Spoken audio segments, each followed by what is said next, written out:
नाज़रीन, ब्रेक के बाद एक बार फिर से आपको खुशामदीद कहेंगे। पाकिस्तान टेलीविजन न्यूज़ की खुसूसी ट्रांसमिशन सेनेट इलेक्शन 2021 के हवाले से, और जैसे कुछ देर पहले अभी शहजाद हमने अपने नाज़रीन को अपडेट्स दी हैं कि 5 बजते के साथ ही पोलिंग का वक्त ख़त्म हुआ और वोटों की गिनती शुरू हो गई है। कौमी असम्बली में भी और बलूचिस्तान असम्बली में भी और दीगर सूबाई असम्बलियों में भी वोटिंग हो रही है। और अब जो बड़े बड़े नताइज मुतवक्के थे और हो सकता है अपसेट भी हो जाएँ, तो वो नताइज सामने आना शुरू हो जाएंगे। जी बिल्कुल। और जैसे कौमी असम्बली में क्योंकि मुकाबला गिलानी साहब और हफीज़ शेख के माबैन है, तो उम्मीद ये है कि ये आसान है कदरे, क्योंकि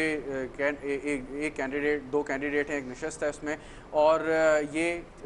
बहुत थोड़ी ही देर बाद ये कौमी असम्बली से जो भी नताइज आएंगे वो मौसूल हो जाएंगे। सूबाई असम्बलियों का मामला समीना थोड़ा सा मुख्तलिफ है, क्योंकि उसमें आपको प्रायोरिटी वाइज जो है वो वोट डालने होते हैं, आपको निशान लगाने होते हैं, तो उसमें थोड़ा सा वक्त ज़्यादा दरकार हो सकता है। लेकिन इससे पहले आपने भी देखा कि PTV दिखा रहा था कि 1973 तक से लेके 2021 तक सेनेट का सफ़र, तो इस सेनेट का इदारा मार्ज़ वजूद में क्यों आया? पाकिस्तान में जो सूबे हैं उनकी आबादी जो है वो बराबर की नहीं है। बलूचिस्तान की सबसे कम आबादी, पंजाब की सबसे ज़्यादा आबादी, और कौमी असम्बली में जो नशिस्तें हैं वो आबादी के तनासुब से मिलती हैं। तो सेनेट का क़याम इसीलिए लाया गया, कि अमल में लाया गया कि सूबों को एक ऐवान में मुनासिब और बराबर की नुमाइंदगी मिल सके। और इसी वजह से, क्योंकि पंजाब असम्बली में नशस्तें ज़्यादा हैं, ज़्यादा वोट दरकार होते हैं एक सेनेटर को, बलूचिस्तान में सूबाई असम्बली की सीटें कम हैं, इस वजह से जो वोट है वो कम दरकार होते हैं, यानी कि 9 वोटों से एक सेनेटर बलूचिस्तान असम्बली में बन सकता है। जबकि यही तनासुब ज़्यादा हो जाता है पंजाब में, सिंध में और खैबर पख्तूनख्वा में। 171 वोट दरकार हैं कौमी असम्बली में मुकाबला जीतने के लिए। अब वो गिलानी साहब लेते हैं या हफीज़ शेख साहब लेते हैं, अददी अक्सरियत हुकूमत और उसके इत्तेहादियों के पास है, तो इम्कान इसका यही है कि हफीज़ शेख साहब ये मैदान मार लेंगे। लेकिन उसके लिए हमें बाज़ाब्ता तौर पर जो फैसला आता है इंतज़ार करना पड़ेगा। जैसे समीना बता रही थी कि वोटिंग का अमल ख़त्म हो गया, अब बड़ी तेज़ी के साथ इलेक्शन कमीशन का जो स्टाफ है वो गिनती के अमल में मसरूफ़ है, और कुछ देर बाद ही आप अपनी हमारी स्क्रीन पर ये फैसला भी देख सकते हैं। इस वक्त हमारे साथ डॉक्टर सरवर बारी साहब मौजूद हैं, तज्ज़ियाकार हैं और सियासत पे ख़ास तौर पे जो इलेक्शन के सारे का सारा प्रोसेस है इस पर अथॉरिटी मानने जाते हैं। फैफन से ताल्लुक़ है, जो एक तंजीम है, मॉनिटर करती है इलेक्शन के मुख्तलिफ प्रोसीजर्स को। बहुत बहुत शुक्रिया डॉक्टर सरवर बारी साहब। इससे पहले कि मज़ीद बात या जो वोटिंग और उसके बाद गिनती का वो सारा सिलसिला चलेगा, जो मैंने बात की कि सूबाई असम्बलियों में जो अरकान आते हैं और वोट डालते हैं, MP हज़रात, वो कैसे डालते हैं? ज़रा प्रोसीजर बता दीजिएगा कि उन्होंने खाली एक ही उम्मीदवार को वोट देना होता है या चॉइस है कि वो एक से ज़्यादा उम्मीदवार को भी वोट दे सकते हैं? देखिए,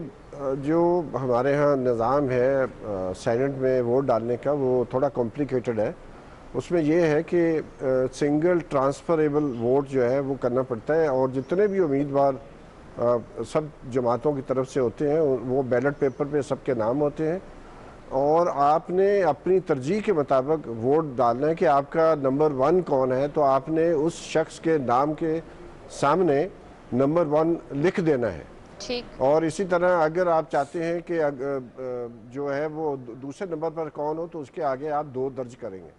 इसी तरह आप जितने भी आपकी पार्टी के लोग हैं उनके सामने उसी तरतीब से तरजीह के साथ साथ उनके नंबर ऊपर चलते जाएंगे। और जब जीतने के लिए, बस बलूचिस्तान में 9 वोट चाहिए सेनेटर बनने के लिए, तो फिर 9 वोट जब आपके पूरे हो जाएंगे, लेकिन आपको वोट पड़ गए हैं फ़र्ज़ करें 15, तो वो बाकी के वोट जो है ना, जो जिसको आपने 2 नंबर पर टिक किया था उसको चले जाएंगे, और इसी तरह वो नीचे तक चलते जाएंगे। क्योंकि सियासी जमातें चाहती हैं कि उनके उम्मीदवारों के आगे टिक लगाया जाए, नंबर लिखा जाए, और जो बाकी आपने नहीं किया तो वो फिर ख़त्म हो जाते हैं। तो इसी तरह दूसरी जमात के, लेकिन जो बलूचिस्तान के 9 हैं और पाकिस्तान की बाकी सूबाई असम्बलियाँ जो है ना, उसको बलूचिस्तान के कोटे के लिहाज से तकसीम कर किया जाता है ताकि उसका वेटेज बराबर हो। जैसे कि नेशनल असम्बली में 171 वोट चाहिए होते हैं सेनेटर बनने के लिए, इसी तरह पंजाब में जो है वो 91 के करीब है, इसी तरह खैबर पख्तूनख्वा और सिंध में 22 है। तो ये जो है एक निज़ाम है जिसकी वजह से गिनती करने में थोड़ा वक्त लगेगा सूबों में, लेकिन चूँकि कौमी असम्बली में जो उम्मीदवार ज़्यादा नहीं है, 1 to 1 मुकाबला है, इसलिए उनकी गिनती जल्दी ख़त्म हो जाएगी। तो इसलिए देखिए क्या होता है। ठीक है बारी साहब, मैं ज़रा इस गिनती के प्रोसेस के अलावा एक सवाल आपसे पूछना चाह रही थी कि ये जो वोटर अरकान हैं, ये अपनी मर्जी से भी किसी उम्मीदवार को वोट दे सकते हैं या इसमें पार्टी की राय ज़रूरी है? دیکھیے یہ بہت ہی پیچیدہ معاملہ ہے، کیونکہ پاکستان کا جو انتخابی نظام ہے وہ تضادات کا مجموعہ ہے۔ مثلا اگر جو آرٹیکل 59(2) ہے اس میں دیکھیں، اس میں واضح طور پہ لکھا ہوا ہے کہ سیاسی جماعتوں کو سینٹ میں نمائندگی ان کے تناسب سے ملے گی، جو ان کی موجودگی ہے صوبائی اسمبلیوں میں اور قومی اسمبلی میں، لیکن ساتھ ہی جو ہے سنگل ٹرانسفریبل ووٹ بھی ڈال دیا ہے۔ یہ ایک تضاد ہے۔ اگر اور پھر سیکرٹ بیلٹ ہے، تو سیکرٹ بیلٹ جو ہے تو اس کی موجودگی میں ہم نے دیکھا ہے ماضی میں ہر سینٹ کے انتخابات میں جو سیاسی جماعتوں کی موجودگی ہے صوبائی اور قومی اسمبلی میں، یا تو اس سے کم سینیٹر ان کو ملے یا زیادہ مل گئے، تو یقیناً اس کی وجوہات جو ہے وہ پیسے کا لین دین ہے، اور اس کے علاوہ جو ہے وہ باقی کوئی لالچ، کوئی باقی چیزیں وہ بھی اس میں شامل ہیں۔ تو میں سمجھتا ہوں کہ یہ جو تضادات ہیں، اور بھی بڑے تضادات ہیں جن کے اوپر بات چیت ہو سکتی ہے، تو میرا خیال ہے یہ تضادات کو دور کرنا ضروری ہے، اور اس سینٹ کے انتخاب نے کم از کم بنیاد رکھ دی ہے کہ سینٹ کا انتخابی نظام کو تبدیل کیے بغیر ہم آگے نہیں چل سکتے۔ میں نے اس سے پہلے ہمارے لاسٹ سیگمنٹ میں کوسچن کیا تھا اپنے مہمان سے، آپ سے بھی وہی کرتا ہوں کہ کیا اس کے پیچھے دانائی ہے کہ خفیہ رائے شماری کے ذریعے سینیٹرز کا انتخاب کیا جائے، اوپن کے ذریعے کیوں نہیں؟ اگر کسی شخص نے ضمیر کے مطابق ووٹ دینا ہے تو وہ کھل کر سامنے آ کے بھی ووٹ دے سکتا ہے، تو یہ کیا وجہ تھی یا کیا ان کی سوچ تھی کہ اس کو خفیہ رائے شماری کے ذریعے ہی اس طریقہ کار کو آگے چلایا جائے؟ میری نظر میں جنہوں نے جو آرکیٹیکٹ تھے اس آئین بنانے کے اور انتخابی نظام تیار کرنے میں، انہوں نے گنجائش رکھی ہے تاکہ وہ اس کو مینیپولیٹ کر سکے، تو بنیادی وجہ تو یہی تھی، اور واقعی ثابت کر دیا پاکستان کے جو سیاسی اشرافیہ ہے 1973 سے لے کر اب تک کہ وہ مینیپولیٹ کرتے رہے ہیں، اور اب پہلی دفعہ جو ہے وہ سیچوریشن پوائنٹ پہ پہنچ گئے ہیں کہ اب اس کو چینج کیے بغیر کوئی گزارا نہیں ہے، کیونکہ جب آپ نے سیکرٹ بیلٹ جو عام رائے دہندگان ہیں ان کے لیے تو ضروری ہے، لیکن یہ دنیا میں کہیں نہیں ہے کہ جو اوپن بیلٹ ہو جو قومی اسمبلی یا سینٹ کے امیدواروں کے لیے، لیکن یہ کہ قومی اسمبلی میں آپ نے رکھا ہے کہ سوائے چیف منسٹر کے اور چیف منسٹرز کے اور پرائم منسٹر کے باقی سارے جو ہے وہ سیکرٹ بیلٹ کے ذریعے ہوں گے، تو وہاں پر بھی ایک تضاد ہے کہ کچھ کو آپ نے اوپن بیلٹ سے اور کچھ کو سیکرٹ سے رکھا ہے۔ یقیناً اس میں جو تضاد رکھا گیا ہے اس میں کچھ نہ کچھ ان کا فائدہ تھا جو طاقتور ہوں گے اس وقت، انہوں نے سوچا ہوگا ہم اس کو مینیپولیٹ کر سکیں گے۔ جی، آپ ایک سوال سے آپ نے کہا کہ مینیپولیٹ کر سکیں، استحصال یعنی کہ بدنیتی شامل تھی جو ان لوگوں نے یہ طریقہ کار رکھا یا آگے بھی چلتا گیا، لیکن اس کو تو ایک واقعہ ہے آپ کو یاد ہوگا، رومنٹسائز بھی کیا جاتا ہے کہ جب خواجہ صفدر اور فخر امام کے مابین اسپیکرشپ کا مقابلہ تھا اور فخر امام صاحب وہ جیت گئے، اگرچہ بتایا تعداد یہی بتاتی تھی کہ خواجہ صفدر صاحب جیتیں گے، تو یہ بھی کہا جاتا ہے کہ کیونکہ مجبور ہو جاتا ہے کوئی پارٹی ممبر کہ اپنی پارٹی کے خلاف ووٹ دے اگر اوپن بیلٹ ہوگا، تو کم از کم وہ اپنے نیک نیتی سے یا ضمیر کے مطابق ایسے حالات میں کسی ایسے شخص کو ضرور ووٹ دے سکتا ہے کہ جس کے بارے میں وہ سمجھتا ہے کہ اسے عوام میں آنا چاہیے۔ دیکھیے وہ اس کے پاس جو قومی اسمبلی کا ممبر بنا ہے وہ کسی جماعت کی ٹکٹ پر الیکشن جیت کے آیا ہے، جو صوبائی اسمبلی کا ممبر ہے اس نے کسی جماعت سے ٹکٹ لی ہے، اور اس کو جو ووٹ ملے ہیں وہ اس کی لوگوں کی امانت ہے کہ وہ جب سینٹ کے انتخابات میں یا جو باقی انتخابات میں ان میں ووٹ ڈالے تو اس کے اوپر لازم ہے کہ وہ جس نام پر ووٹ لے کے اسمبلی میں پہنچا ہے اس کی امانت کو پھر اس میں خیانت مت کرے۔ اور ہم نے دیکھا ہے ضمیر کے نام پر تو شاید ہی کسی نے ووٹ ڈالا ہو، لیکن یہ یقیناً ہم نے دیکھا ہے کہ آڈیوز بھی چل رہی ہیں، ویڈیوز بھی چل رہی ہیں، اور ایک نہیں ہے بہت زیادہ ہے۔ بالکل بالکل۔ باری صاحب، اس سے پہلے جب آپ بات کر رہے تھے کہ یہ جو ابھی الیکشن ہو رہے ہیں سینٹ کے 2021 کے، ان میں کم از کم ایک چیز کی بنیاد تو ڈلی کہ شفافیت کے بغیر اور اصلاحات کے بغیر آگے چلنا ممکن نہیں ہے، جو اعتراضات ہیں ان کو ختم نہیں کیا جا سکتا۔ ابھی حالیہ جن آڈیو ویڈیوز کا ذکر ابھی آپ بھی کر رہے تھے اسی کی طرف آنا چاہوں گی کہ آپ نہیں سمجھتے کہ عدالت عظمیٰ کے فیصلے کے بعد، رائے کے بعد، جس میں الیکشن کمیشن پر ذمہ داری ڈالی گئی، حالیہ جو گزشتہ رات ویڈیو سامنے آئی اور اس کے بعد کچھ آڈیوز بھی سامنے آئی، کچھ ایسے بیانات بھی سامنے آئے کہ انہیں حبس بجا میں رکھا جا رہا ہے، پریشرائز کیا جا رہا ہے یا رشوت دینے کی کوشش کی جا رہی ہے، کیا آپ یہ سمجھتے ہیں کہ اب اس طرح کی جو صورتحال سامنے آئی ہے اور عدالت عظمیٰ کی رائے کے بعد الیکشن کمیشن کے لیے یہ ٹیسٹ کیس ہے؟ नहीं, देखिए मैं समझता हूँ कि इलेक्शन कमीशन ज़िम्मेदार है आर्टिकल 218 के तहत पाकिस्तान में तमाम इंतखाबात को गैर जानबदाराना, मुनसफाना और जो है शफाफ बनाने का ज़िम्मेदार है। और बहुत पहले सुप्रीम कोर्ट का एक और फैसला भी आया था जिसको वर्कर्स पार्टी का केस कहते हैं, उसमें भी जस्टिस इफ्तिखार चौधरी ने फैसला दिया था कि ये इलेक्शन कमीशन की ज़िम्मेदारी है कि वो ऐसे इंतखाबात कराए जिसमें करप्ट प्रैक्टिसेस को रोका जा सके। लेकिन अभी हमने देखा है कि सुप्रीम कोर्ट का फैसला आने के बावजूद जो गुंजाइश दी गई थी कि इसको बेहतर करने की, वो इलेक्शन कमीशन ने नहीं किया। होना तो ये चाहिए था कि ट्रेसेबल जो है बैलेट पेपर तैयार किए जा सकते थे, कोई इतना टाइम नहीं लग रहा था, और वो उसी वक्त देखे जा सके जब कोई पार्टी का लीडर या मेंबर एतराज़ करे कि जी हमारे वोटों में कुछ गड़बड़ की गई है, उसकी कोई खरीदो फरोख्त हो गई है, लेकिन उसको ऑप्ट नहीं किया गया। और जो ऑडियो वीडियो बता रही है कि इलेक्शन कमीशन इस मामले में फेल हो गया है कि वो करप्ट प्रैक्टिसेस को रोक सके। जी, सुप्रीम कोर्ट की हिदायत थी, इलेक्शन कमीशन ने इस पर कमेटी तश्कील दी और कहा कि अभी क्योंकि वक्त नहीं है, इलेक्शन सर पे खड़े हैं, अगले इलेक्शन में एक बात कर सकते हैं। लेकिन एक मुझे ये बताइएगा कि जो हम कहते हैं कि सीक्रेट बैलेट होना चाहिए आइन के आर्टिकल के तहत, लेकिन अब आप ये देखें कि अगर इसको ट्रेसेबल भी अगर बैलेट पेपर को बना दिया जाए तब तो वो सीक्रेसी का जो एक एसेंस है, उसकी रूह है, वो तो ख़त्म हो जाएगी। कि आपने अगर एक मेंबर को आइन के तहत एक प्रोटेक्शन दी है तो अगर वो उसका बैलेट पेपर ट्रेसेबल होगा तो फिर वो सीक्रेसी तो ना रही। देखिए, सीक्रेसी को डिफ़ाइन किया जाना बहुत ज़रूरी है, और जो सुप्रीम कोर्ट में केस चला है बहुत कम बहस हुई है कि सीक्रेसी से मुराद क्या है। उसकी डेफिनेशन हमारे आइन में वाज़े नहीं है बहुत, और बहुत वेग है अगर है तो। लेकिन मैं समझता हूँ, मैं कोई लॉयर नहीं हूँ, लेकिन मैं समझता हूँ कि सीक्रेसी से मुराद ये बैलेट पेपर जब आप कास्ट कर रहे हैं उस वक्त तक महदूद है या वो हमेशा के लिए सीक्रेसी है। क्योंकि ये इसलिए मैं जो हमारे आइन के अंदर इंतखाबी निज़ाम बनाया गया है उसमें तजादात हैं,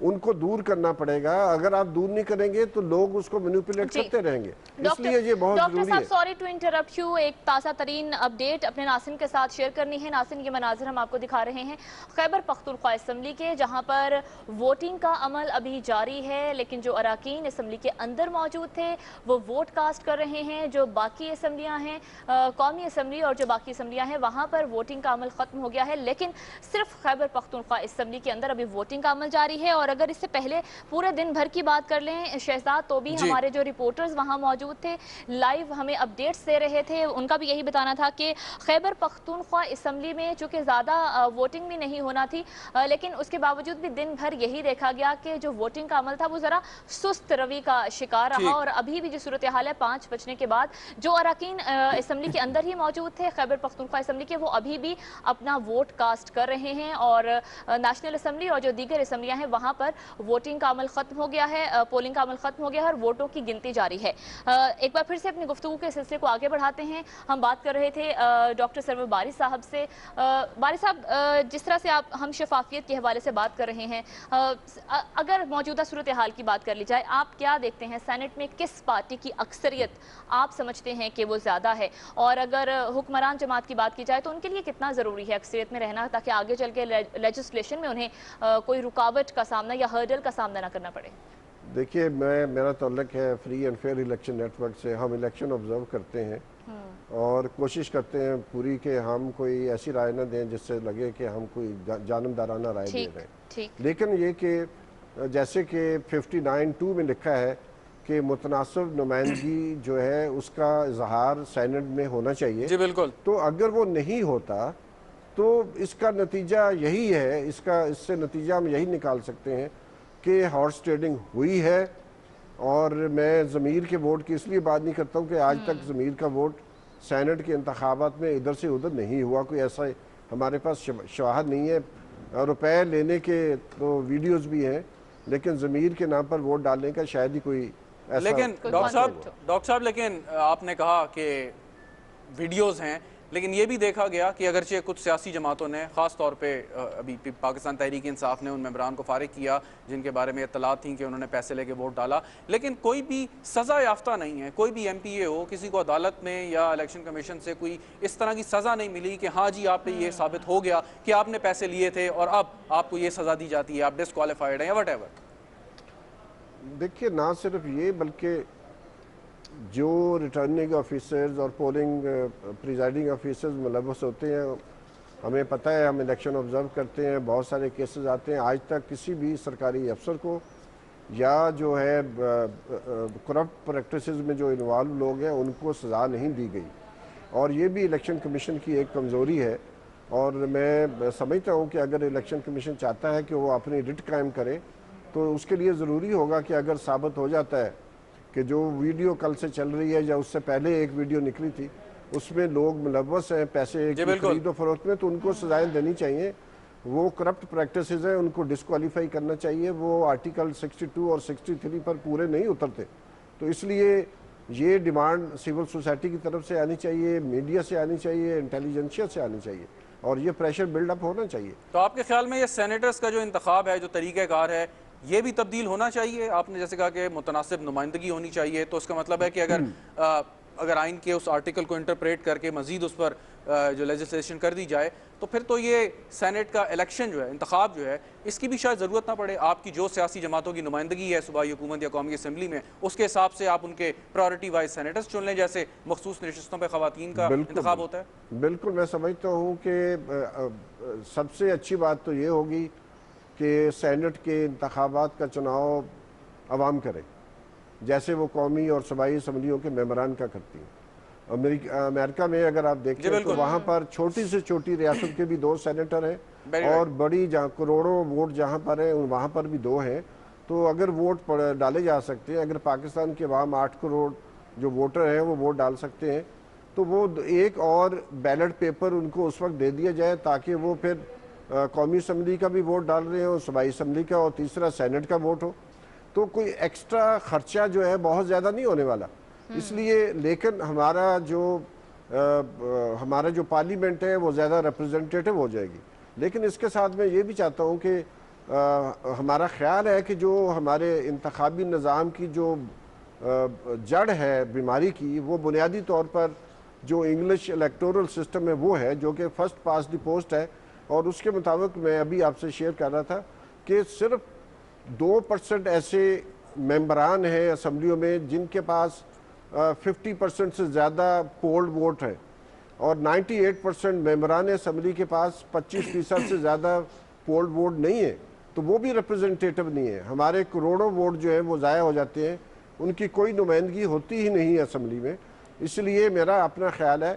کہ ایک مرتبہ پھر ہماری پارلیمنٹ کو بیٹھنا چاہیے، اور الیکٹورل ریفارمز جو ہیں ان کو ایک کمپریہنسو طریقے سے بہتر کیا جائے۔ یہ تو آپ جو گفتگو کر رہے ہیں، مجھے لگ رہا ہے کہ آپ پریزیڈنشل فارم آف گورنمنٹ کے حامی ہیں۔ نہیں، میں بالکل پریزیڈنشل گورنمنٹ کا حامی نہیں ہوں، لیکن یہ کہ براہ راست انتخابات کا ہونا بہت ضروری ہے۔ یہ بالکل جو ہم نے انگلش سسٹم کو ہو بہو اڈاپٹ کیا ہے، وہ اس کو بہتر کرنے کی ضرورت ہے۔ پریزیڈنشل سسٹم 3 دفعہ آیا، تینوں دفعہ ناکام ہوا ہے، تو اس لیے پارلیمانی سسٹم ہی ہونا چاہیے۔ لیکن پارلیمانی سسٹم جو ہے اس کو PR بیس کیا جائے، متناسب نمائندگی جو کہ اس وقت ہے۔ ہمارے لوکل گورنمنٹ کے انتخابات 2001 میں اور 2005 میں متناسب نمائندگی کی بنیاد پر کیے گئے تھے، تو اس لیے کوئی ایسی بات نہیں ہے جو ہم نہیں کر رہے۔ ہماری مخصوص نشستیں عورتوں کی اور مینورٹیز کی متناسب نمائندگی کی بنیاد پر ہوتی ہیں، تو پھر سارے الیکشن ہی آپ متناسب نمائندگی کی بنیاد پہ کریں تاکہ کوئی ووٹ ضائع نہ ہو، ان کی نمائندگی موجود ہو۔ ٹھیک ہے جی، ڈاکٹر سرور باری صاحب بھی ہمارے ساتھ موجود ہیں اور گفتگو کا سلسلہ ان کے ساتھ جاری رہے گا، اور اس وقت ہمیں جوائن کیا ہے اسٹوڈیوز میں ایک بار پھر سے ماہر قانوندان ہیں، ایکسپرٹ ہیں، لا ایکسپرٹ ہیں، راجہ عامر عباس صاحب نے۔ راجہ صاحب ایک بار پھر سے آپ کو خوش آمدید کہیں گے۔ کاؤنٹنگ سٹارٹ ہو گئی ہے قومی اور صوبائی اسمبلیوں میں،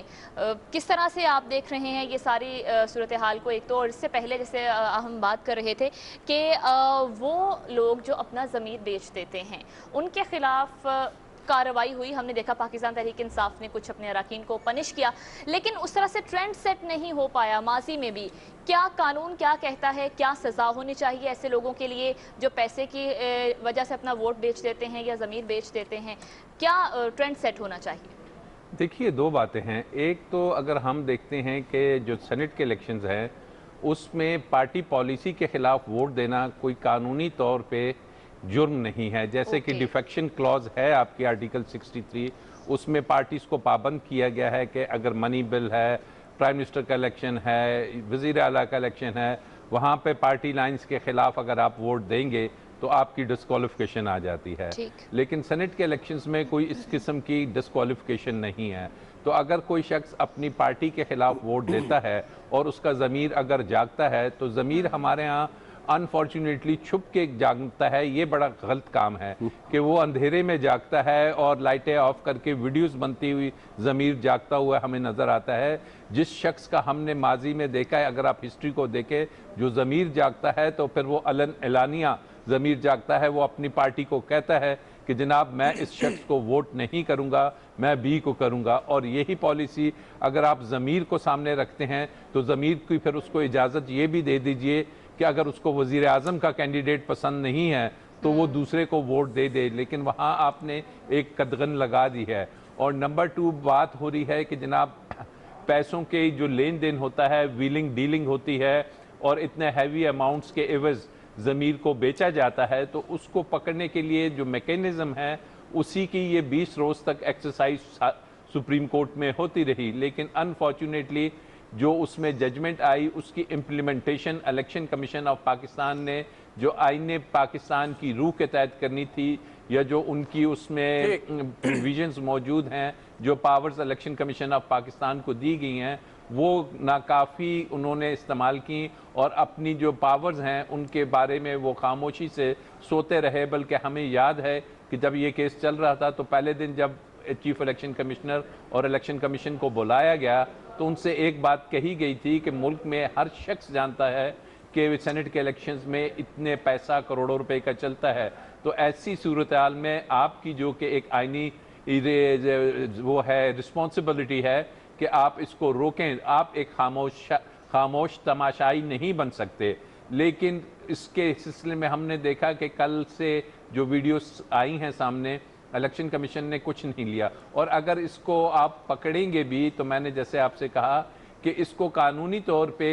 अपना जो है साबित करना और एविडेंस के हिसाब से साबित करना बहुत मुश्किल है। जिसकी वजह यही है कि अगर एक शख्स को आपने पकड़ लिया, उससे ब्रीफकेस भी ले लिया और उसको आपने कहा कि आपने ए की जगह बी को वोट दे दिया है, लेकिन सबसे जो प्राइमरी और मेन एविडेंस होता है वो कहेगा जी ठीक है मेरा वोट ले आइए, दिखाइए मैंने कहा ए की जगह बी को दिया है। लेकिन आपके मौजूदा जो बैलेटिंग का सिस्टम है उसमें वो ट्रेसेबल नहीं है। आप किसी भी तरीके से, क्योंकि जो काउंटर फाइल है और जो मेन बैलेट है उसको आपस में आप कनेक्ट नहीं कर सकते कि ये बैलेट किसका है। तो ऐसी पोजीशन में आप उसको सजाएं तो नहीं दे सकते। हाँ, पार्टी उसको अपने ताई अगर उनके इल्म में आता है तो उसके खिलाफ पार्टी एक्शन ले सकती है, पार्टी से निकाल सकती है। So this is it. लेकिन क्रिमिनल केस उसके खिलाफ रजिस्टर करना, उसको सजाएं दिलवाना, वो एक बहुत मुश्किल काम है। इस मैकेनिज्म में हमारे साथ ही रहिएगा। राजा आमिर अब्बास साहब, मुशर्रफ जैदी साहब हमें टेलीफोन लाइन पर ज्वाइन कर रहे हैं, तज्जियाकार हैं। बहुत शुक्रिया मुशर्रफ जैदी साहब। काफ़ी बातें हुई हैं पैसों का लेन देन और सेनेट में किस तरीके से खुफिया या ओपन बैलेट, वो सारी बातें हमने की। लेकिन एक सवाल जो मैं करना चाह रहा हूँ कि हुकूमत पिछले 2.5 साल से वो लेजिस्लेशन या कानून साजी नहीं कर सकी जो उसको करनी चाहिए थी, बिकॉज के सेनेट में उसके पास इतनी अक्सरियत नहीं थी कि वहाँ से वो बिल पास करा लेते। तो अब इसके बाद जब तहरीक इंसाफ की अक्सरियत सेनेट में आ जाएगी, आपके ख्याल में जो कानून साजी रुकी है वो फौरी तौर पर प्रायोरिटी बेसिस पे होनी चाहिए और होगी भी या नहीं?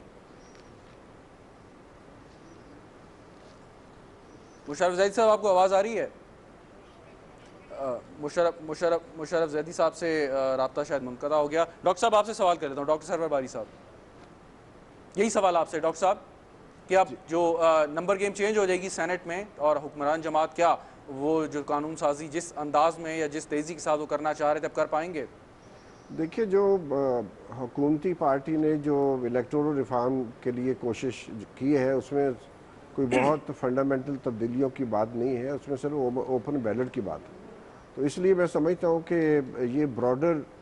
एरिया है जिसको ठीक करने की ज़रूरत है, और बहुत सारे मामलात हैं उनको ठीक किए बगैर बात आगे नहीं चलेगी। तो इसलिए बहुत ज़्यादा ज़रूरी है कि जी कोई संजीदा एफर्ट की जाए और तमाम सियासी जमातों को साथ में लाया जाए। लेकिन मेरा अपना ख्याल है, जैसे मैंने पहले कहा है, कि ये भी बहुत ज़रूरी है कि जो माहिरीन हैं, जो सिविल सोसाइटी है, मीडिया है, लिखने वाले हैं, एकेडमिक्स हैं, वो एक रिकमेंडेशंस तैयार करें और वो हुकूमत को पेश करें और प्रेशर बिल्डअप करें, ताकि कोई मीनिंगफुल रिफॉर्म जो है वो पाकिस्तान में इलेक्टोरल आ सके। मतलब एक ही शख्स 6 जगहों से इलेक्शन लड़ता है, और पिछले आपने देखा है 2013-2018 के इंतखाबात के बाद इलेक्शन कमीशन को दोबारा से 40-40 नशस्तों पर फिर ज़िमनी इंतखाबात करवाने पड़े। तो ये पाबंदी लगनी चाहिए कि एक शख्स एक ही जगह से इलेक्शन लड़े, लेकिन अगर आप PR सिस्टम इंट्रोड्यूस कर देंगे तो ये फिर ज़रूरत नहीं रहेगी इन चीज़ों की। तो बहुत सारी जो इल्स हैं, ईवल्स हैं हमारे इलेक्टोरल सिस्टम में। मैं बारी साहब वापस आता हूँ आपकी जानिब। मुशर्रफ ज़ैदी साहब ने हमें ज्वाइन किया है, बहुत शुक्रिया मुशर्रफ ज़ैदी साहब। सवाल आपसे ये कि अब जो तहरीक इंसाफ सेनेट में अक्सरियत ना होने की वजह से जो मतलूबा या ज़रूरी कानून साजी नहीं कर सकी, वो तेज़ी से अब शुरू हो जाएगी। कम से कम एक फ़ायदा तो इन सेनेट इलेक्शन का हमें नज़र आता है, बाकी बातें अपनी जगह पे कि पैसा चला या नहीं चला। नहीं, मेरा नहीं ख्याल कि अक्सरियत सेनेट में होना या ना होना जो है वो प्री कंडीशन या प्री रेक्विजिट है। मैं तो इस बुनियादी ये जो मफरूज़ा है ये गलत है, और मैं समझता हूँ ये जमहूरी निज़ाम के लिए और जमहूरी सोच के लिए, ख़ास तौर जो हमारे नौजवान जो बैठ के सुन रहे हैं, जो चीज़ों को फॉलो करते हैं, जो इतने पैशनेट और जिसकी इतनी एनर्जी जो है वो हमारा एक इतना बड़ा असासा है, उनको ये बड़ा, मैं समझता हूँ ये मिसगाइड करने वाली बात है कि आप ये क्लेम करें, आपसे मुराद ऑब्वियसली आप नहीं, लेकिन जनरली जो क्लेम किया जा रहा है कि हुकूमत जो है वो कानून साजी इसलिए नहीं कर पाई क्योंकि उसकी सेनेट में अक्सरियत नहीं थी। बहुत कम मुल्कों में, और इस मुल्क में बहुत ही कम ऐसा हुआ है कि बैक वक्त जो है दोनों हाउसेस ऑफ रिप्रेजेंटेटिव्स में, यानी कि नेशनल असेंबली और सेनेट में बैक वक्त अक्सरियत रही हो। होता ये है, और मकसद जो है जो बाइकैमरल सिस्टम है, और ख़ास तौर पे सेनेट में जो स्टैगर्ड इलेक्शन का जो तरीका है कि आधा सेनेट जो है वो हर 3 साल बाद भरा जाता है, इसका बुनियादी तौर पे यही है कि जब भी कोई कानून साजी की जाए तो उसमें इतनी ज्यादा पेचीदगी से और गहराई से ऑपोजिशन उसको उसमें से कंघी डाल के धुएं निकाल सके, ताकि जब वो कानून बनता है तो अवाम ये ना कह सके कि ये एक छोटे गिरोह ने हमारे ऊपर मुसल्लत किया है, बल्कि ये हो कि कानून साजी जो है वो एक नेशनल कौमी जो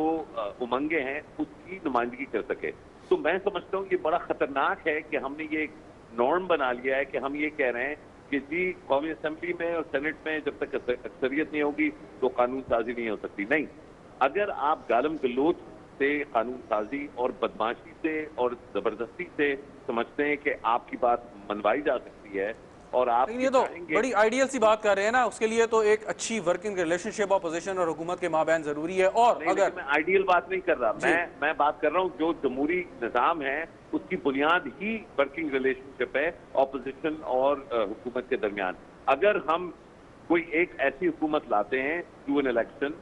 जिसमें एक ऐसी हुकूमत आ जाए जो ये समझे कि सिर्फ वही अक्ले कुल है, सिर्फ वही दूध में नले हुए जो है पाकीज़ा लोग हैं, बाकी सब चोर हैं, डकैत हैं, तो फिर यही होता है जो अब हो रहा है। और आप देखिए कि इस सेनेट इलेक्शन के रन अप में जितनी ज्यादा डज पड़ी है लोगों के कॉन्फिडेंस में कि इस ऐसे सेनेट का क्या फायदा। 90% आप लोगों से सर्वे कराएं, लोग कहेंगे कि इसका कोई उनसे ताल्लुक ही नहीं है। तो ये मैं समझता हूँ बड़ा नफी जो है एटीट्यूड मैं समझता हूँ बन रहा है जमहूरी निज़ाम के। ठीक है मुशर्रफ ज़ैदी साहब, आप हमारे साथ मौजूद रहिएगा, आपसे मज़ीद भी हम इस बारे में राय लेंगे। स्टूडियोज़ में भी हमारे साथ मौजूद हैं डॉक्टर सरवर बारी साहब और तज्ज़ियाकार हैं, और इसके अलावा डॉक्टर राजा आमिर अब्बास साहब हैं, लॉ एक्सपर्ट भी हैं। राजा साहब, आपकी जानिब आना चाहूँगी, आप क्या समझते हैं कि कितना अहम है आइंदा इंतखाबात में, जिस तरह से अभी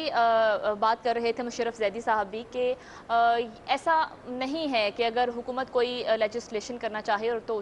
उसकी अगर अक्सरियत नहीं है तो वो लेजिस्लेशन नहीं कर सकती। हमने माजी में भी देखा बहुत सारे ऐसे मामलात पर, पिछले 2.5 साल की अगर बात कर ली जाए तो हुकूमत की जानिब से जो भी बिल लेकर आने की कोशिश की गई उसमें बहुत मुखालिफत हमने देखी गई, अपने इंटरेस्ट्स की बात की जाती है। अगर अपोजिशन के किरदार की बात करें, वो हमें 2.5 साल में क्या करती हुई, हम कोई बाइस्ड नहीं है, लेकिन अगर प्रैक्टिकली ग्राउंड्स पर देखा जाए तो क्या इंटरेस्ट था अपोजिशन का, ना कि अवामी मुफाद की बात की जाए, ना कि उन पॉइंट्स पर हुकूमत की तवज्जो मबजूल करवाई जाए जो कि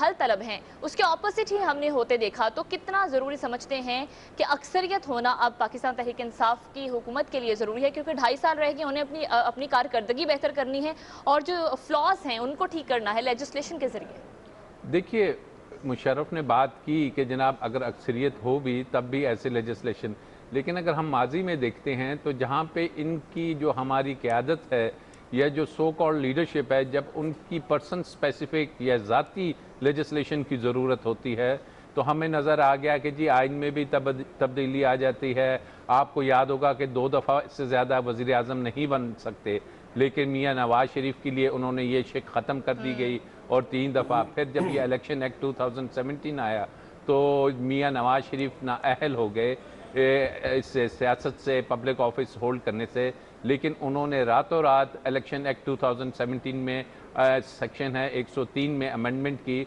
और उन्हें ये इख्तियार दे दिया गया कि भले से वो वहाँ से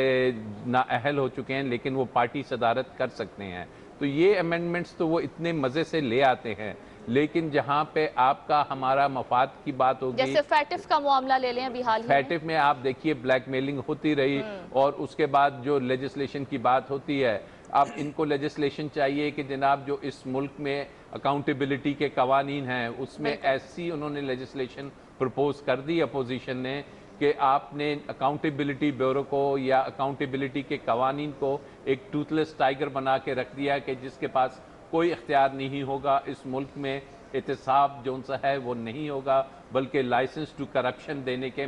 वो इक्वलेंट होगा। तो ऐसी सूरत हाल में, जैसे कि मैंने पहले भी अर्ज़ किया था कि आपने लेजिस्लेशन करनी है तो यहाँ पे लेजिस्लेशन के लिए वही जो अपोजिशन की पार्टीज़ हैं जिनके मैंने नाम गिनवाए थे आपको कि जो लीडरशिप देख लें दोनों अतराफ की, पीपल्स पार्टी की भी और नून लीग की भी, वो तमाम की तमाम करप्शन में है। हमें इतना अफसोस होता है कि बैरून मुल्क जब हम यहाँ से जो इस मुल्क की आला अदलिया है उसके वारंट्स भेजते हैं कि हमारे 3 दफ़ा के वज़ीर आज़म आपके मुल्क में मफरूर हैं, इसे वापस दे दीजिए। जब हम दूसरे वज़ीर आज़म की बात करते हैं शाहिद खाकान अब्बासी की, तो वो इतना बड़ा केस भुगत रहे हैं। जब हम तीसरे की बात करते हैं जिनका आज इलेक्शन है यूसुफ रज़ा गिलानी का, तो हमें पता चलता है उनके नैब के रेफरेंसेस हैं। जब हम इसहाक डार की भी मिसाल ले लें, वो सेनेटर हैं, वो कब जब हम चौथे वज़ीर आज़म की बात करते हैं कि जनाब वो राजा परवेज़ अशरफ साहब, उनके ऊपर इतने केसेस हैं। जब हम वज़ीर आज़म से हट जाते हैं और सदर की बात करते हैं तो आसिफ अली जरदारी को देख लें कि इतना बड़ा मनी लॉन्ड्रिंग का केस है, लेकिन जब वोट होता है तो वो कहते हैं कि जी जनाब ये तो पार्टी की क़यादत है। तो ऐसी सूरत हाल में हमारे यहाँ ये जो बात होती है डेमोक्रेसी की, डेमोक्रेसी जब तक आपकी पॉलिटिकल पार्टीज़ में नहीं होगी, डेमोक्रेसी जब तक पॉलिटिकल पार्टीज़ की क़यादत में नहीं होगी, जब उसमें मौरूसियत इस तरीके से आ जाएगी कि वहाँ पे आ जाता है कि जनाब जरदारी साहब कहते हैं बिलावल भुट्टो होगा, बिलावल नहीं तो आसफा होगी, वहाँ पे कह दिया जाता है कि मरियम हमज़ा, और जब इस तरीके से ट्रेवल कर रहे हैं तो आप किसी एक इशू को उठा के कानून साजी नहीं कर सकते। जब आपके leader of the opposition Punjab assembly के आके बच्चों को कहते हैं कि बच्चों करप्शन तो होती रहती है, करप्शन तो होती है, तो ऐसी सूरत हाल में ये हम एक एकेडमिकली तो इसको डिस्कस कर रहे हैं, लेकिन पॉलिटिकली ना रिफॉर्म्स आ सकती हैं ना ये किसी नतीजे पे आएंगे, क्योंकि हमारे यहाँ स्टेटस को जो है वो सूट करता है, चाहे वो ब्यूरोक्रेसी हो, चाहे वो पॉलिटिशियंस हो, चाहे वो इस मुल्क के बिजनेस कम्युनिटी हो, क्योंकि इस सिस्टम में चंद लोग फ़ायदा उठा रहे हैं, इस सिस्टम में माफिया फ़ायदा उठा रहे हैं, अवाम के साथ ज्यादती हो रही है, खून उनका निचोड़ा जा रहा है। तो आप कतन ये नहीं समझेंगे कि इन पार्लियामेंट से कतन तवक्का ना कीजिए कि ये जो करोड़ों रुपए दे के इलेक्शन जीत के आ रहे हैं, भले से नेशनल असेंबली का हो, सूबाई का हो, सेनेट का हो, یہ کوئی مفاد عامہ میں لیجسلیشن کریں گے، یہ اپنی اس انویسٹمنٹ کو پروٹیکٹ کرنے کے لیے شہزاد آپ کی اجازت سے ایک سوال میں راجہ عامر صاحب سے کرنا چاہوں گی، آپ کی موجودگی کا فائدہ اٹھاتے ہوئے، چونکہ آپ لا ایکسپرٹ ہیں۔ سینیٹر اسحاق ڈار سینیٹر تو ہیں لیکن ملک سے باہر ہیں اور مفرور بھی ہیں، کیا آپ سمجھتے ہیں کہ کیا چیئرمین سینٹ اس پر بھی کوئی کارروائی کر سکتے ہیں یا الیکشن کمیشن کوئی کارروائی کر سکتا ہے؟ کیونکہ سینٹ انتخابات ہو رہے ہیں، وہ سینیٹر ہوتے ہوئے یہاں نہیں اور اتنے سارے کیسز بھی ان پر ہیں، قانون کیا کہتا ہے اسپیسیفکلی اس کیس کے؟ قانون تو بڑا ہے، آپ کو یاد ہوگا کہ جب یہ بیرون ملک گئے تھے تو اس وقت کے وزیر اعظم کے جہاز کو استعمال کرتے ہوئے، شاہد خاقان عباسی کے جہاز کو استعمال کرتے ہوئے آپ کے ملک سے فرار ہو گئے۔ اس کے بعد آپ ہی کے ملک میں آپ دیکھیں کہ نہ صرف اسحاق ڈار، وہ چودھری نثار پنجاب اسمبلی کے ممبر بنے اور آج 3 سال ہو رہا ہے ووٹ کو وہ کہتے ہیں عزت دو۔ آپ نے کیا ووٹ کو عزت دی کہ آپ نے اپنے حلقے کے لوگوں کی نمائندگی کی خاطر الیکشن جیتا اور آج تک حلف نہیں لیا پنجاب اسمبلی کا۔ اسحاق ڈار جو کہ سمدھی ہیں، اس کے بارے میں یہ ہے کہ جناب پٹیشنیں بھی لگی، لیکن آپ نے قانون سازی کے ذریعے اس کو ختم کرنا ہے۔ آپ پٹیشن لگائیں کہ جناب یہ کس کی ریپرزنٹیشن کر رہا ہے، ایک مفرور آدمی، لیکن جب حکومت کی طرف سے کیس جاتے ہیں تو وہ کیسز اتنے ویک بھیجے جاتے ہیں انٹرپول کو اور ان کو کہ آپ اپنا ایویڈنس ہی نہیں بتا پاتے، اور وہ وہاں پہ مزے سے انہی فلیٹس میں میاں صاحب رہ رہے ہیں جس کو حکومت راجہ صاحب میں واپس آپ کی جانب آتا ہوں۔ ڈاکٹر سرور باری صاحب، اگر ہائپوتھیٹیکلی گیلانی صاحب جیت گئے اور اس کے ساتھ یہ بھی واضح ہو گیا کہ پی ڈی ایم کی یا جو اپوزیشن جماعتیں ہیں ان کی اکثریت نہیں ہے، یہی، اور پھر اس سے یہی واضح ہوگا کہ حکومتی ارکان میں سے 1 یا 2 یا چند لوگوں نے ان کو ووٹ دیا، اور آپ نے جیسے کہا، راجہ عامر عباس صاحب کہہ رہے تھے کہ ڈیفیکشن کلاز لاگو نہیں ہوتی اگر اس قسم کے ووٹنگ میں ووٹ دے دیا جائے، اور ساتھ ساتھ جو اس کو بات کو ملایا جائے کہ جو ٹیپس آئیں یا مبینہ طور پر پیسہ چلا، تو پھر یہ واضح کیسے ہوگا کہ کس نے اپنے ضمیر کے مطابق ووٹ دیا، کس نے پیسے لے کے ووٹ دیا؟ صرف میں پروسیجر اور اس کی بات کر رہا ہوں کہ اگر ایسا ہو جائے تو۔ دیکھیے، یہ اگر ایسا ہو جائے، مطلب یہ کہ بالکل ایسا ہو سکتا ہے کیونکہ ماضی میں ایسا ہوتا رہا ہے، لیکن اصل بات یہ ہے کہ یہ تو صحیح بات ہے کہ ڈیفیکشن کلاز جو ہے وہ نہیں لگتی سینٹ کے چناؤ میں، لیکن یہ بھی حقیقت ہے کہ 59(2) جو ہے آرٹیکل، وہ واضح طور پر کہتا ہے کہ متناسب نمائندگی ہونی چاہیے۔ میں بار بار یہی بات کر رہا ہوں، تو ڈیپینڈ کرتا ہے ہم کون سے آرٹیکل کو ایمفیسائز کرتے ہیں، کہ اگر متناسب نمائندگی نہیں ہوتی تو یقیناً جو ہے وہ کہیں نہ کہیں کوئی گڑبڑ ہے، اور گڑبڑ جیسے راجہ صاحب نے ابھی بہت اچھے طریقے سے ایکسپلین کر دیا ہے کہ کوئی ایسی لیجسلیشن نہیں ہو سکتی جو عوام کی حمایت میں ہوگی، لیکن ان کے اپنے مفادات کے لیے وہ لیجسلیشن کرنے میں 2 گھنٹے نہیں لگاتے۔ لیکن لوکل گورنمنٹ کی ایک اور مثال ہے کہ لوکل گورنمنٹ کے انتخابات تو نہیں ہوں گے، لیکن اگر ان کے انتخابات ذرا دیر سے ہوں یا بائی الیکشن نہ ٹائم پہ ہوں تو کتنا شور و غوغا ہوتا ہے، کیونکہ عوام کو تو جو نمائندگی ملنی ہے وہ تو لوکل گورنمنٹ سسٹم کے اندر ملنی ہے، اور اگر دینا پڑے سسٹم تو پھر اس میں پاورز نہیں دی جاتی لوکل کونسلز کو، اور جو لوکل نمائندے ہیں ان کو پاورز نہیں دی جاتی، حالانکہ COD میں بھی لکھا ہوا ہے کہ ہم کروائیں گے، اور ہمارے آئین میں بھی لکھا ہے کہ جناب جو انتظامی اور سیاسی اور اس کے علاوہ جو ہے وہ فسکل جو پاورز ہیں وہ لوکل گورنمنٹ کو ہوں گی، لیکن کوئی بھی صوبہ ان کو دینے کو تیار نہیں۔ بالکل جی، میں سمجھتا ہوں کہ یہ بہت بڑی ٹریجڈی ہوگی۔ میری نظر میں یہ ٹریجڈی اس لیے نہیں ہوگی کہ یوسف رضا صاحب جیت گئے، گیلانی صاحب جیت گئے، ٹریجڈی اس لیے ہوگی کہ جو لوگوں نے جن لوگوں کو منتخب کر کے بھیجا ہے انہوں نے اپنی امانت کو بیچ دیا ہے، اس لیے یہ بہت بڑی جو ہے ٹریجڈی۔ راجہ صاحب، یہ دسکا کا الیکشن ہوا اور اس پہ 23 یا 24 پولنگ سٹیشن کے جو نتائج تھے مشکوک تھے، تو پورے کا پورا الیکشن کو کالعدم قرار دے دیا۔ اب اگر مفروضے کی بنیاد پر گیلانی صاحب کے حق میں زیادہ ووٹ پڑ جاتے ہیں اور جو ٹیپ سامنے آئی ہیں اور جو ایڈمیشن بھی ہوئی ہے ان کے بیٹے کی جانب سے، تو کیا الیکشن کمیشن پہ یہ پریشر نہیں ہوگا کہ اس الیکشن کو بھی انٹل انلیس کہ جب تک سارا فورینزک نہیں ہوتا اس وقت تک اس کے نتائج کو تسلیم نہ کرے یا باضابطہ طور پر جاری نہ کرے؟ دیکھیے، الیکشن کمیشن پہ پریشر تو مجھے یاد ہے کہ ڈسکا کے الیکشنز کی جب بات ہو رہی تھی تو رات کو ان کو پریس ریلیزز ایشو کرنے پڑ گئے الیکشن کمیشن آف پاکستان کو۔ رات کو 3 بجے IG کو فون کر رہے ہیں، چیف سیکرٹری کو فون کر رہے ہیں، لیکن اس سے بڑی چیز جو ہمیں کل نظر آئی کہ جہاں پہ ایڈمٹ کر لیا علی گیلانی نے کہ ہاں یہ میں ہوں، یہ میں کہہ رہا ہوں کہ ووٹ کو خراب کرو، یہ میں کہہ رہا ہوں کہ آپ نے اس انداز میں ووٹ پہ نشان لگانے ہیں، ایسے اس کو فولڈ کرنا ہے، لیکن وہاں پہ الیکشن کمیشن کی آنکھیں جو سی ہیں وہ بند ہو جاتی ہیں. وہ کہتے ہیں کہ جی ہم ایک کمیٹی بنا دیں گے. کمیٹی کیا کرے گی؟ کمیٹی تو وہ کرتی ہے کہ جب آپ نے کوئی کلیکشن آف ایویڈنس کرنا ہے، وہاں تو ایڈمیشن ہو رہا ہے. تو میں سمجھتا ہوں الیکشن کے بعد جو پٹیشنز آئیں گی، الیکشنز کے بعد پٹیشن پاکستان پیپلز پارٹی کی جو لیگل ٹیم ہے، جو لائرز ہیں، وہ ہم نے دیکھا کہ زرداری صاحب کے کیسز میں ایک سال تو چارج فریم نہیں ہونے دیتے. وہ اس انداز میں چلیں گے کہ لگتا ہے کہ اگلے سینٹ کے الیکشنز آ جائیں گے اور یہ کیسز چلتے رہیں گے اور کوئی اس میں خاطر خواہ ہمیں رزلٹ نظر نہیں آئے گا کہ کوئی ڈسکوالیفیکیشن ہو اور کوئی اس کے خلاف کیسز ہوں. لیکن ایک چیز یہ ہے کہ جو بھی رزلٹ آئے، حفیظ شیخ صاحب بھی جیت جائیں، تب بھی آپ کے خیال میں اس معاملے کا کوئی نہ کوئی نتیجہ نکلنا چاہیے، تحقیقات ہونی چاہیے. دیکھیے ابھی 1-2 گھنٹے کے بعد جب الیکشنز کا رزلٹ آ جائے گا، ہمارے قوم میں ایسا ہے کل یا پرسوں آپ کو نظر بھی نہیں آئے گا کہ کوئی سینٹ الیکشنز کی نہ آپ شو کر رہے ہوں گے، نہ عوام دیکھ رہی ہوگی، کچھ بھی نہیں ہوگا. لوگ کسی اور ایشو کی طرف کوئی ایک نیا ابھر کے آ جائے گا. ہمارا یہ رہا ہے کہ ہم ایشوز پہ دیکھتے ہیں چند ہفتوں کا، چند دنوں کا، اس کے بعد ہم آگے ٹریول کرتے ہیں. شارٹ ہماری میموری ہے اور کچھ نہیں ہونا. بالکل یہ کہ جناب الیکشنز کے بعد لیکن یہ ذمہ داری تو قانون ساز اداروں کی ہے، وہاں بیٹھنے والے لوگوں کی ہے کہ اگر اس قسم کی کوئی چیزیں سامنے آئی ہیں تو وہ آگے نہ آئیں. دیکھیے قانون ساز ادارے، یہ جو دوسرے ادارے ہیں، آپ کو یاد ہوگا پیناما میں جب ججمنٹ آئی تو اس ملک کی اعلیٰ ترین عدلیہ نے لکھا کہ اس ملک کے جو مین ادارے ہیں انہوں نے 7-8 ادارے گنوا دیے اور کہا کہ بدنصیبی یہ ہے کہ ان کے جب ہیڈز لگائے جاتے ہیں تو وہ اپنے کرونیز لگا دیے جاتے ہیں کہ جو کہ پھر اس کے بعد اداروں کو مضبوط کرنے کی بجائے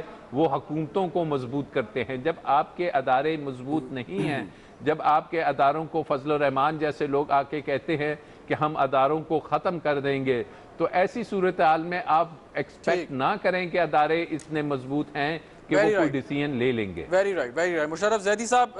آپ ہمارے ساتھ موجود ہیں. سینٹ میں عام طور پہ امپریشن یہ ہے کہ بڑے بڑے پیسے والے لوگ آتے ہیں. آپ کیا سمجھتے ہیں، آپ کیا چاہتے ہیں کہ کس قسم کے لوگ آپ سینٹ میں دیکھنا چاہیں گے؟ مشرف زیدی صاحب آواز آ رہی ہے آپ کو؟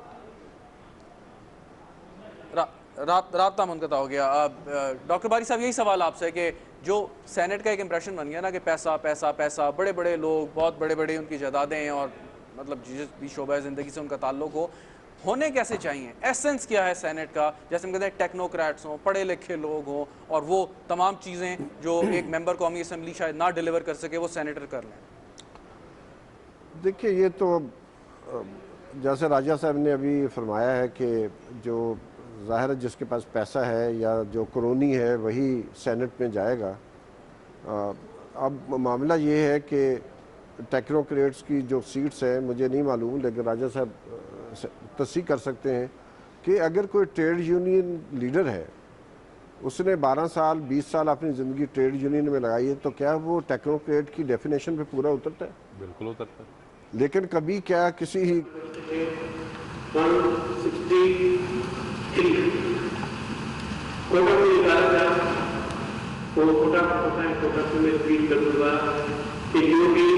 نمبر آف ووٹس ہوتے ہیں اس کو ملٹیپلائی کرتے ہیں 100 سے، پھر ڈیوائڈ کرتے ہیں نمبر آف سیٹس کی فیلڈ مطلب 2 سے، اسے پلس 1 کرتے ہیں، پھر 2 + 1،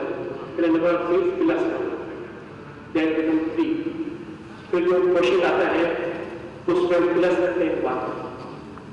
تو پھر فریکشن کو اگنور کرتے ہیں. تو فریکشن کو اگنور کریں 5 4 3 4 اس سے اوپر جو ووٹس آئیں گے اگر کسی کے آتے ہیں تو وہ کامیاب قرار دیں گے. تو یہاں پہ 3 کینڈیڈیٹس کینڈیڈیٹس ہیں ہمارے پاس. ایک تھے پرویز شاہ محمد ظہیر خان، دوسری خالدہ عتیق صاحبہ اور تیسری رخسانہ پروین صاحب. تو اس میں جو پرویز شاہ ظہیر خان کو 60 ووٹ ملے تو 6000 کی ووٹس کی ویلیو ہوئی اور یہ پرسکرائب کوٹا سے اوپر ہے تو یہ کامیاب قرار پائی ہے. دوسرے نمبر پہ خالدہ عتیق صاحبہ، ان کو 57 ووٹس ملے تو 5700 ان کی ویلیو بنی ووٹس کی और ये 5.34 कोटा से ऊपर है तो इनको भी कानून कराया गया। तो दो तीसरी और गोयल मुख्तारा नबील साहबा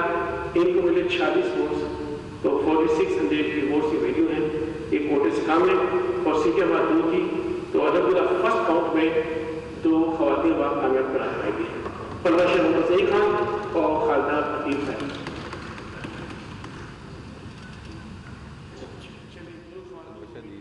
सिंध असम्बली से बराह रास्त ये मनाजिर आप देख रहे थे, जहां पर वोटों की गिनती मुकम्मल होने के बाद जो सेनेटर्स के हवाले से जो बताया जा रहा था वो बराह रास्त हमने आपको दिखाया। और सिंध असम्बली के हवाले से अगर नाज़रीन बात करें तो सिंध असम्बली से 11 सेनेटर्स मुंतखब होने हैं। वोटों की गिनती मुकम्मल हो चुकी है और गिनती के बाद जो नताइज सामने आए हैं उस हवाले से सिंध असम्बली से बराह रास्त मनासिर हम आपको दिखा रहे थे। इसके अलावा कौमी असम्बली में भी वोटिंग जारी है और कौमी असम्बली में चूँकि वोटिंग के हवाले से जैसे शहजाद आप भी बात कर रहे थे कि जल्द नताइज मुतवक्के हैं, और जो दीगर सूबाई असम्बलियाँ हैं वहाँ पर काउंटिंग का अमल थोड़ा सा मुख्तलिफ है, तो वहाँ पर नताइज आने में थोड़ा सा टाइम लग सकता है। जी, कौमी असम्बली में तो जैसे आपने पहले भी हमें बताया कि वोटिंग का अमल ख़त्म हुआ है, अब गिनती का अमल चल रहा है और जैसे 2 उम्मीदवारों के माबैन मुकाबला है, तो हम उम्मीद ये कर रहे हैं या कर रहे थे कि जल्दी वहाँ से नताइज मौसूल हो जाएंगे। शायद चंद लम्हों या चंद मिनट्स की बात है कि कौमी असम्बली से नतीजे का ऐलान होगा, जिसमें पता चलेगा कि यूसुफ रज़ा गिलानी साहब या डॉक्टर हफीज़ शेख साहब में से कौन इसमें कामयाब हुआ है। बाज़ाब्ता तौर पर इलेक्शन कमीशन के जो नुमाइंदे वहाँ मौजूद हैं। डॉक्टर बारी साहब, आपसे सवाल जो मेरा था कि आइडियली किस किस्म के लोग जो हैं वो सेनेट में आने चाहिए? हमें जैसे टेक्नोक्रेट्स तो है ही हैं, लेकिन क्योंकि तरीका इंतखाब बड़ा मुख्तलिफ है, डायरेक्ट इलेक्शन नहीं लड़ना, वो कैंपेनिंग नहीं करनी जैसे कौमी असम्बली के मेंबर को करनी पड़ती है, तो बेहतर नहीं है कि ऐसे लोगों को लाया जाए जो कि डायरेक्ट इंतखाब तो नहीं लड़ सकते लेकिन उनके पास ऐसी कुछ सलाहियतें हैं, एक्सपर्टीज़ हैं कि जिसके लिए जिसको बरूए कार ला के वो पार्लियामान की और अपनी पार्टी या कौम की खिदमत कर सकते हैं? देखिए, सबसे पहली बात तो ये है कि जब तक सियासी जमातों के अंदर जमहूरियत नहीं होगी, मेंबर्स नहीं होंगे, वहाँ पर तमाम अदारों के इंतखाबात नहीं होंगे, चाहे वो डिस्ट्रिक्ट लेवल का प्रेसिडेंट है या जनरल सेक्रेटरी या पार्टी का, या जो नशिस्तों की तकसीम होती है उसके लिए पार्टी मेंबर्स की जो वोटिंग है वो लाजमी होनी चाहिए, प्राइमरीज होनी चाहिए वहाँ पर। तो जब तक आप सियासी जमातों के अंदर जमहूरियत नहीं लेके आएंगे तब तक जो पार्टी लीडरशिप है वो अपनी इन्वेस्टमेंट करते हैं और अपने क्रोनीज लेके आते हैं, फिर वो 100 कार्ड इलेक्टेबल्स को लेके आते हैं और वो एक पूरी क्लिक है और वो क्लिक का कंप्लीट कंट्रोल है। माजरा डॉक्टर साहब, जरा आपको आपकी बात काट रहा हूँ, लेकिन ये कि हमें न्यूज़ ब्रेक की तरफ बढ़ना है। नाज़रीन, न्यूज़ ब्रेक की तरफ बढ़ते हैं, उसके बाद दोबारा ट्रांसमिशन के सिलसिले को आगे बढ़ाएंगे, साथ रहिएगा।